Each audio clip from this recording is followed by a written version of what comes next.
Hello, I'm Bill Smith, Bluebird Project Leader, and welcome back. I'm assuming if you're watching this video, you've seen the first one that deals with the Orpheus fuel pump and CCU, and you've come back for some more. So this is the second batch of Twitter videos constructed into one instructional video. It covers the AFRC, the air fuel ratio controller, it covers the pressure ratio limiter, and it covers the pressure ratio switch. Again, bits of K7 system, bits of systems to show you what goes on inside, and bits of the rebuilt setup that we finally installed to the boat. So hopefully you'll enjoy it. Thanks for watching.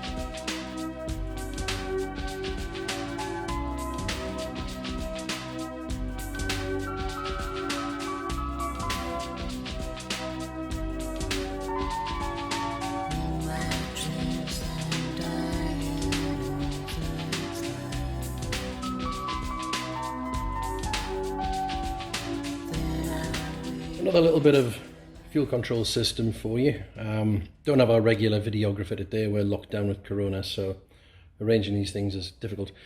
But we can still do a little bit. There's not that much more to get through. You know how the pump works, you know how the fuel is sent around the engine. But I thought I'd try and explain the pressure ratio limiter. And what you have, I mean, it's an internal combustion engine and it obeys the rules. You've got suck at that end, squeeze in the middle, bang over there and blow at the back. But it's just a big tube, and what you can get, and what you don't want, is the pressure in here, the delivery case and in the combustor, getting greater than the pressure up at this end. Because what happens is the engine is just sick, and the gases from the front overcome the pressure trying to keep them at bay, and they belch out the front. It's called a surge. And it can get very destructive. And at altitude where you have thin air and big pressures in the back, that needs to be kept under control. So down here, where you absolutely cannot see it or access it, and this will not make the slightest bit of sense to you, but at the back, just behind, sorry about the fingers, just back from here, over there, is three devices. There's the pressure ratio limiter, which I'll endeavour to explain. There is the air fuel ratio controller, which is an interesting thing, and there's a little thing on the end is the pressure ratio switch, which just puts a step in the control curve.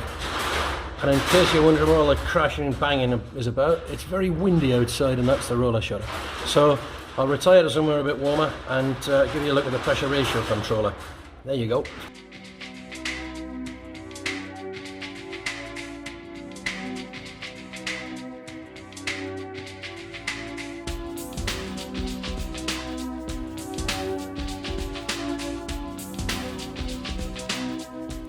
Alright, quite a simple thing this time. You've seen how the little barometric capsule things work, the barometer capsules, and you've seen how the lever and the half ball works. And what you've got here, this is pressure ratio limiter, and what this does is it makes sure that the pressure in the back of the engine never overcomes the pressure in the front of the engine and blows all the hot gases out the wrong end. It makes sure that it's all one-way traffic. And what you have in here is a little chamber, just as we had with the barometric pressure control, with a capsule inside of it, and the lever and the half ball. And as is standard now, you have servo pressure on one side of the half ball at the orifice, and the other side, in yellow, just becomes low pressure fuel and goes back to the filter. And what you have in this chamber is you have, denoted in blue, is compressor delivery pressure. That's taken out the delivery case just before it goes into the burners. And down here you have the inlet pressure at the engine. And what this does is, using a diaphragm through here and the capsule, I'm not going too far into exactly how it does it, if it thinks, not that it can think, but if it thinks that the pressure in the back of the engine is going to reach the point where it's going to belch gas out the front, it does the usual thing. It moves the lever. There's a spring there to help it, a capsule, little spring in there. The capsule moves the lever, lifts the half ball away from the orifice plate, servo pressure bleeds off, the pump stroke is reduced, the pump delivery is reduced, and that calms the pressure down in the back of the engine. Same principle, very simple, purely mechanical. There you go, another engine module explained, hopefully.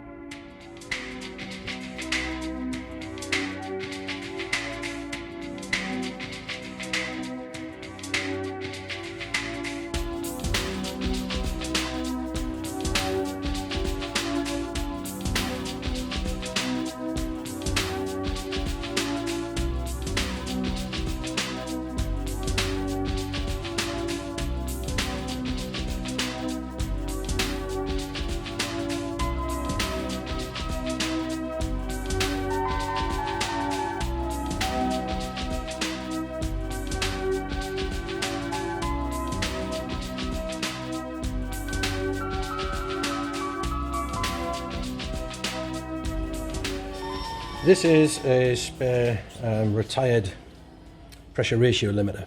This is the complete unit. This came off an old engine we were given for training purposes. And what you have here is a diaphragm in the top, and above it is compressor entry pressure. That's P1 pressure, that's taken from the engine inlet. And through that port you put P2 pressure, which is pressure at the delivery case just ahead of the burners. And inside of here is the capsule, the normal size capsule in there. There's an adjuster at the bottom to set its limit there. And across here is the usual half ball lever enclosure. The lever goes through there. That is where you put your servo pressure, and it's trying to escape that way. And this is the spillway, where once the half ball is lifted, the low pressure fuel spills back out of there and goes back to the lovely shiny filter bowl that you saw earlier. And this limits the amount of travel of the lever and half ball in one direction, and this limits the pressure of a spring, which is constantly trying to force the half ball off, but that's resisted. And you set the spring to determine when it breaks free, and you set the upper limit that way. So lots of these little adjusters and the things, very, very precise, but that's a complete pressure ratio limiter. Oh, and by the way, that's the little strainer in the end. So hopefully that's useful. We'll do some more. Thanks. Bye.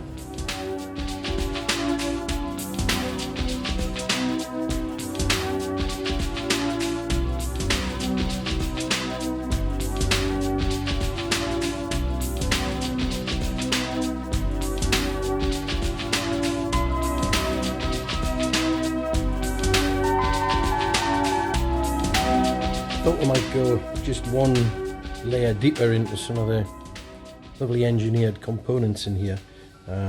You only got to see this down at the bottom of a hole yesterday. That is the orifice plate, and that is where the servo pressure tries to get out. And the manual says if that isn't flowing enough kerosene, that you should get some piano wire and some grinding paste and slide it along the piano wire 3 or 4 times, then try again. That's the sort of tolerances that you're working to. And further evidence of that is there's a shim on the back of it to set the height that you nearly can't see. Goodness knows how thin that is. I'll measure it. And that's the half ball, which is quite difficult to pick up. It is literally just half of a ball bearing. I don't know how you get a ball bearing in half, but that sits on the top of there, and when the lever lifts it, that's what it doesn't go that far. It goes a very, very tiny distance, but you get the idea. That caps off the orifice so the fluid can't get out, and when it lifts off, the pressure escapes. But before the servo pressure can even get in there, it has to pass through one of these. Now the pressure goes in that end, and what this is a little strainer, and it's a wire wound round and round and round and round and round. And the fuel, before it can get to the orifice plate, has to get through the little strainer. So it has to have got past every filter you can think of, and then it still has another obstacle in its path. So that's another lovely little piece of kit. And a slightly closer look at the lever. This has a stop on it, which you can wind up and down. In this instance, it's operated by a little push rod that we'll go into at another time, and that is where the half ball sits. So when you see on the schematic lever and half ball, it's usually drawn that way with the orifice plate there, and that's what it looks like on the schematic. So hopefully that's helpful. There you go.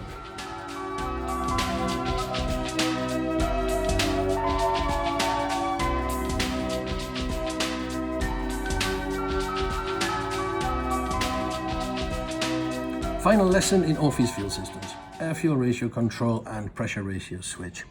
What this is for is, if you slam the throttle open on your engine, what you don't want is a great slug of fuel going down the pipe, because it'll just get hot in the back and the pressure will come up, it'll surge. And what this does is, if you slam the throttle open, it basically goes, oh, hang on a minute, and it stops the fuel going in the engine, drops the servo pressure, calms everything down until the engine's accelerated a bit, and then allows the fuel through. And likewise, if you come out of the throttle suddenly from high thrust, you don't want it to blow the fire out because there's less fuel. And that's what this unit is for. And it works largely on the same principle. You have a chamber, you have a capsule inside, you have a lever and a half ball, the servo pressure one side and spill on the other. So if the half ball lifts, it bleeds off the servo, calms the pump down, reduces the delivery, all the usual. There's two other elements here. One is you have a push rod, which also acts on the lever. It's not just the capsule and the diaphragms. There's now a push rod which works on it hydraulically, and it's driven by burner primary pressure in orange. Down here you have the pressure ratio switch, which takes engine inlet pressure air and delivery case pressure air and provides a modified pressure term for the underside of this diaphragm, and that compensates for altitude and always gives this space here under the diaphragm what it needs. There's also, and I didn't mention this the last time because it was overcomplicating things, a push rod in the BPC, the barometric pressure control, and that is driven by pump delivery pressure, and again it's to assist with moving the half ball in the right condition. So if the capsule isn't doing it, the pressure on the push rod is. So that is the air fuel ratio controller. We'll show you a real one and some of the gubbins from inside of it. Hope you enjoy that. There you go.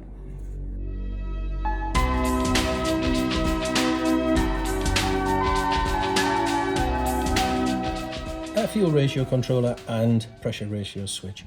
This is the air fuel ratio controller. This is the pressure ratio switch. This is fed with P2 air through there, which is air from the engine delivery case at the back of the compressor. P1 air goes in there. That is the pressure from the engine inlet. And this unit here, I'll show you the insides of one in a minute, basically supplies a modified pressure dependent on altitude into here. That's the usual capsule, lives in there. Half ball and lever lives there. Servo pressure goes in here. Half ball's inside there. That's the spill pressure, so when the ball lifts, that just spills back into here, which is a filter, just goes around the hose. And at this side, around there, that is where you supply main burner pressure, primary burner pressure in there to operate the push rod to assist with moving the half ball in the right condition. So I'll show you a little bit of that because it's a very elegant design. It's a lovely thing behind there. But that's air fuel ratio controller and pressure ratio switch.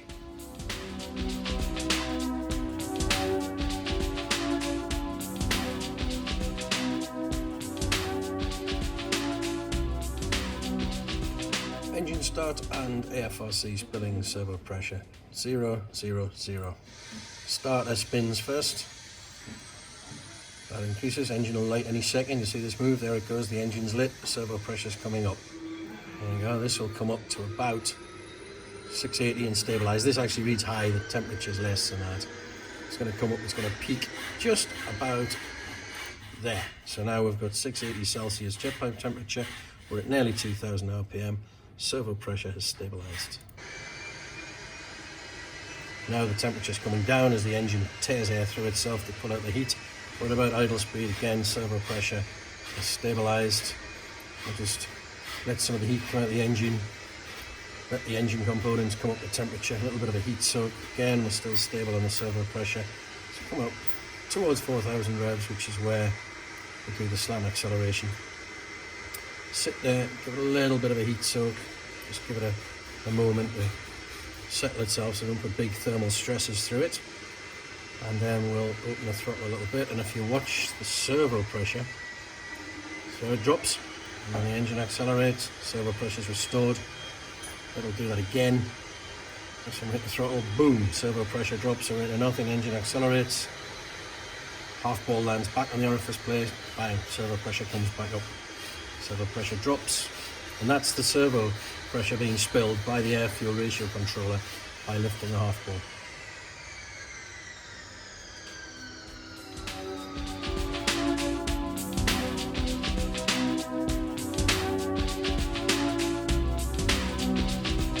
Just about at the end of your Orpheus fuel system course now.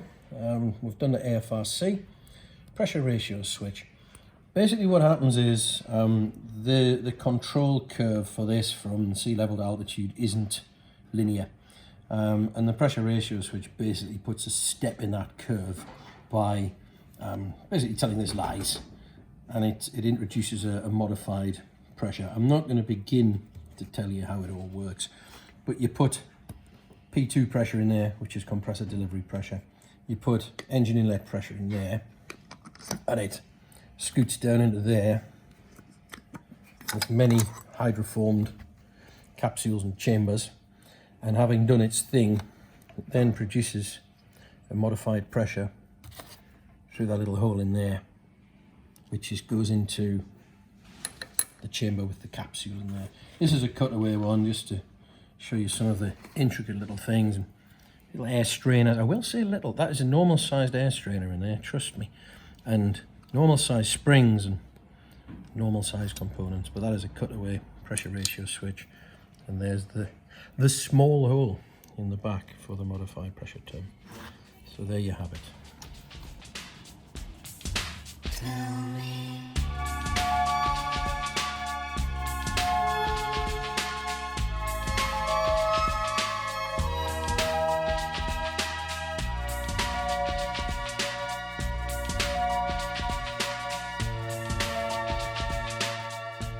Explanation of the push rod that works the half ball. This is where you put your fuel in, primary burner pressure in there. There's a diaphragm and a little shim. So the pressure pushes on the diaphragm and pushes down on that shim. The shim acts on this push rod, pushes on that, so it emerges at the other end. That's the push rod inside of there. And how it works is, if you imagine that's your lever, if you put a 1/4 inch push there, you've got a lot of leverage, you're a long way from the fulcrum, but not a lot of movement at this end. If you put a push there, same size, 1/4 inch push, you've got less leverage because you're closer to the fulcrum, but you've got more movement at this end. And if you come into here and put the same push, you've virtually got no leverage, but you've got a lot of travel at the other end.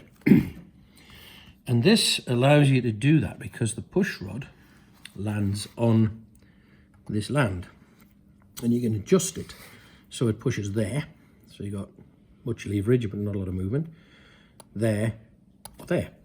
And how it does it is because the push rod's not in the middle, and you can clock this little thing round in the casing such that it will push there, or you turn it around a bit and it will push there, or you turn it around a bit more and it will push there.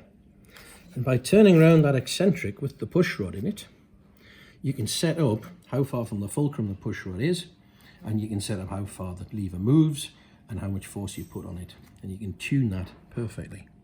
It's very clever, isn't it? There you go.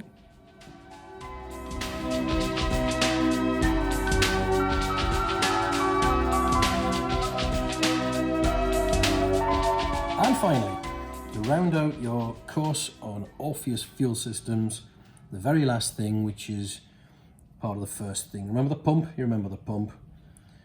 And we said here, this is the hydromechanical governor, and we'll come back to that. Right, well, here it is on the schematic. You're all brilliant at schematics now. You all know what the colours are. That's low pressure fuel. This is servo pressure. That's delivery pressure in purple. And what you have here is some servo pressure there. And there's a little one of those in there. And there's one of these in here. And there's a spring in there. Can you guess how the governor controls the speed of the engine and makes sure it never goes too fast? Lesson over. Well, thank you for watching. Hope you enjoyed that. I hope it was a bit instructional or just give you something to while away half an hour. If you want more videos like this, because they are quite geeky, but if you want more, let us know. You can find us on Twitter at BluebirdK7. You can always go on our forum at bluebirdproject.com. Get in touch, let us know what you want, and we'll soon put together a few more videos for you. So there you go. Thank you. Goodbye.